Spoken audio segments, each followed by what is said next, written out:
Failed asylum seekers to be sent back to Vietnam. Published by BBC.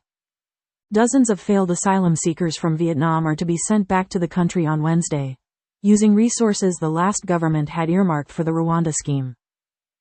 The Labour government scrapped the plan, which would have seen some asylum seekers sent to the East African country, within hours of taking power, describing it as a gimmick and a waste of money. But the government will now use a plane intended to remove people to Rwanda to send around 55 people to Vietnam instead, Labour sources said. They are being removed under a returns agreement, rather than deported to a third country. It will be the first time a flight has returned failed asylum seekers to the country since 2021, the sources said. In the first quarter of 2024, almost 1 in 5 registered arrivals on small boats were from Vietnam, the highest number of any nationality. The government has never disclosed full details of its contract to remove people to Rwanda. But it is understood the resources allocated to the scheme are now being used for the Vietnam flight. The people due to be removed are likely to have been in the system for some time, well before Labour took power. A Labour source said, "The Tories had created chaos in our asylum and immigration system. Tens of thousands of people are in the system and being allowed to stay here in hotels or asylum accommodation forever." The Labour government has set up a new returns and enforcement unit, with up to 1,000 new staff to speed up removals for those with no right to be here. Meanwhile, the government also announced the contract for the Bibi Stockholm barge, which houses asylum seekers off the coast of Dorset, would not be renewed beyond January.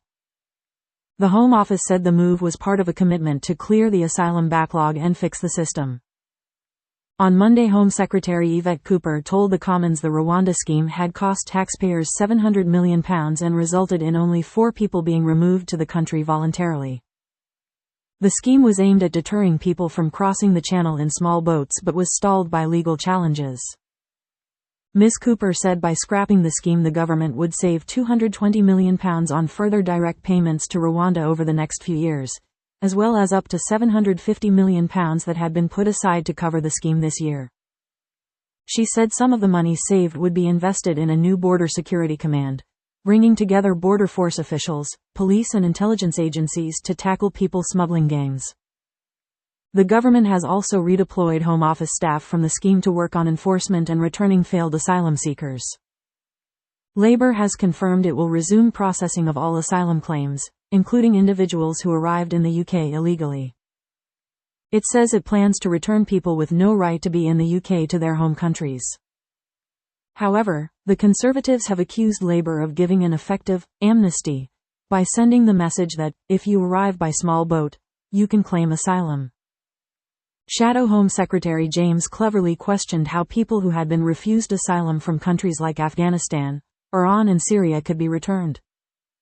He told the Commons, "Has the Home Secretary started negotiating returns agreements with the Taliban, the Ayatollahs of Iran or Assad in Syria?" So far this year, more than 15,000 people have crossed the channel in small boats.